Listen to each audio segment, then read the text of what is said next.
Bill, a very good morning to you. Let me just go in on the headline here, because it is a headline miss based on the average consensus of the analysts.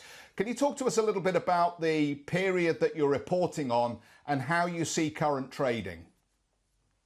Yeah, maybe start with the most important part, which is that we are getting back to normal. Current trading has been reasonably robust. So, certainly in our Asian markets that have done a pretty good job of containing the pandemic, we're back to growth momentum, which is very similar or even better in some cases than the pre-pandemic levels.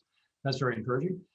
We're seeing a return to normalcy across most of our markets, even those that are still in the grips of the pandemic.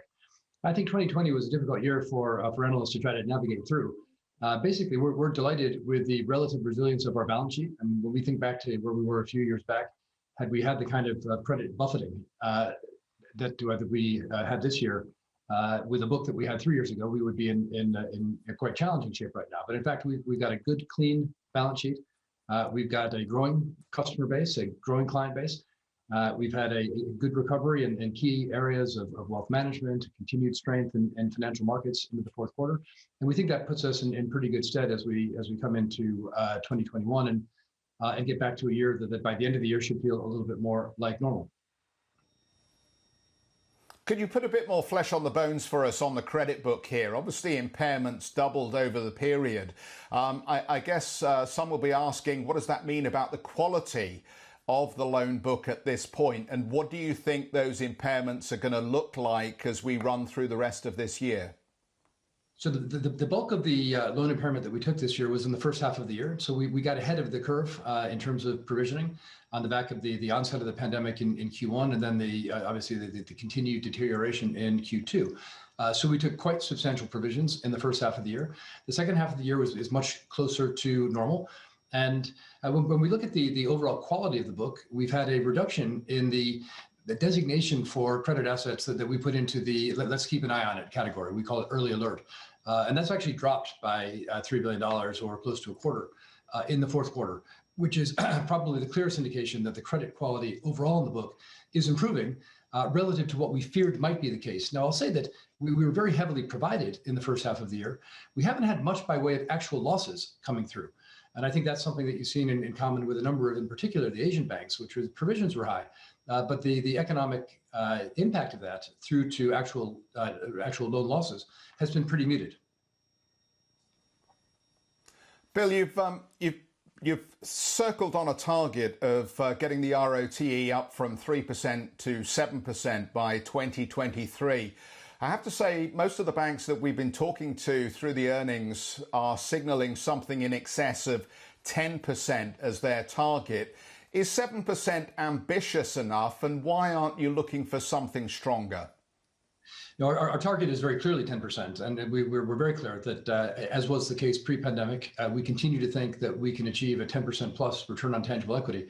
What we've said is that between 3 and 10 is 7, and that we want to get there by 2023, so just 2 and a bit years from now.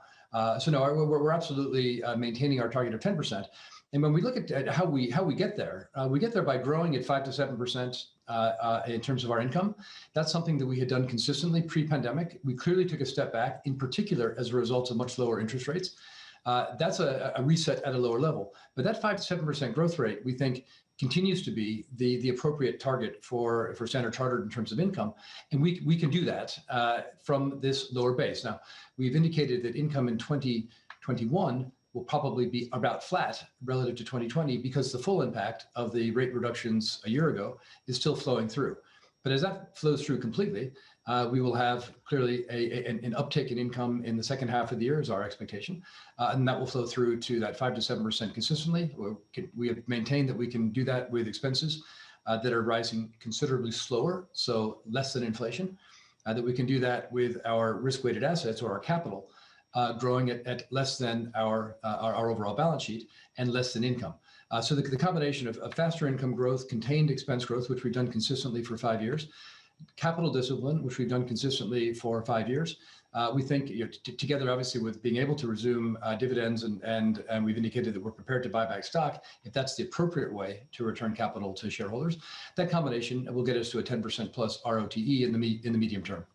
Bill, it's Karen jumping in. Good morning to you. Let me ask you a little bit more about that inflation interest rate environment, because we heard from Jay Powell yesterday. He was talking about getting inflation back to that 2% level, also saying it may be a journey that could take 3 years. Do you think you're going to have to weather very low interest rates for 3 years?